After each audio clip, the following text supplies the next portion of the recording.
Би 3 дугаар ангийн хүүхдүүдэд ээжийн тухай лекц уншиж байхгүй юу.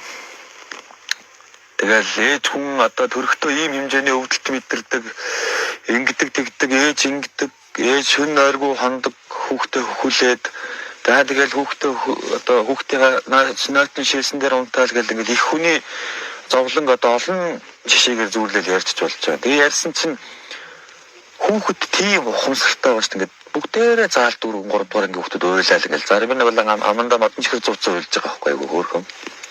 Тэгээ маргааш нь гэртээ очиж ээжтэй хайртай гэд хилцсэн байгаа. Гэтэл тэр дотор хэдхэн хүүхэд ялгардаг байхгүй юу.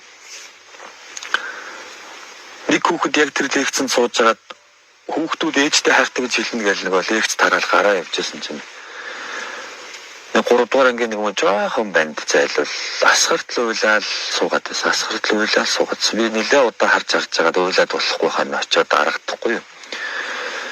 Миний дүү яасан одоо хичээлэн дуусчлаа гэртээ хараад ээжтэй хайртай гэж хэлээрээ заа юу гэдгсэн чинь надад нэг аимшигтай асуулт надаас асуусан. Тэр нь юу байсан гэхээр би хин хайртай гэж хэлэх байхаа гэж хөөх юм том нөлөн сунгаагаал уйлахыг харах юу байсан да.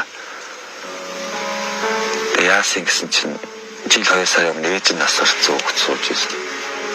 Дөнгөж 3 дугаар ангийн хүүхэд ээж.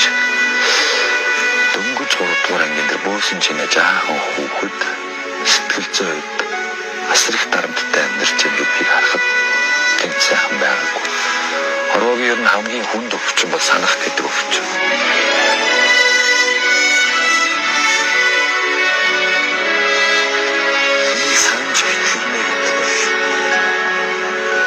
Амар өвчин нь сэтгцэн өвчин тусч байгаа юм. Тэр хүүхд удаан нэг санах юм бол тэр би аргаа тэр хүүхдийн толгойг нийлээд миний дөө өглөө болохын тэнгэр зургаж байгаа наранд сүү өргөөд ээжтэй хайртай гэж хэлэхгүй да. Ээж нь миний хүүхд сонсох уу гэж хэлсэн чинь заа гэж гараа явуулсан. Маргааш нь хичээлдээ ирээгүйсэн. Багшийн дэвлүүний явуулаад санаан зовоод имэйтэй авчруулсан чинь имэн ирээд өглөө хэлсэн. Яасан гэсэн чинь урчин таны хичээлд манай хүүхд таны хичээлд сууж ирчээд өчтөр шинэ унтсангүй.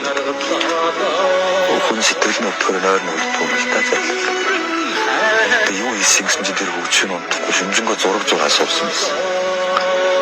Сургуулаа зураад тэгээ урт талд нь ээжтэйгээ хөтлөө явж байгаа зураг. Тэрийгэ бодаад шүнжэнгөө уйлаад суусан байсан. Яаж уйлсныг мэдсэн гэхээр тэр зургийн цаасан дээр зинтэн дуус тусаад хатцсан гэдэг юм байна ч тийм. Санах гэдэг ийм хэцүү хүч. Хүний өстөр амьдаар нь шармахтай хатаад өгч. Тэгээ өглөө юм хичээлдээ явж байгаа мах гэж бодсон чинь. Хашаандаас хэдэн төмөрний шилний хогнуудыг түүгээд үүрээд авчихсан мэсгэстэй аваач түүхий донгод үзэг гонгод аваач тушаачаад жижигхэн савтай сүүрж гэртээ буцаж ирээд гэрээсээ халбар авах гэж байгаа дийгээ загнуулаад энэ ягаад хичээл тасалсан чи гэсэн чинь хойтлын уул руугаа гүйцсэн. Энэ араас нэг маажигнаа авчихсан чинь сүүгээ задлаад халбан дээр тусаацсан нарлуу харцсан асартал уйлаад ээжээ хайртай сүүгээ дайрлаад сүүгээ өргөжсэн гэдэг юм уу хөөх юм уу гүйсэн чинь амилгаад Баруугийн хамгийн хүнд өвчин бол санах гэдэг өвчин. Хүүхэд одоо монголчуудад эрүүл мэндийг чухал хэрэгтэй байна да.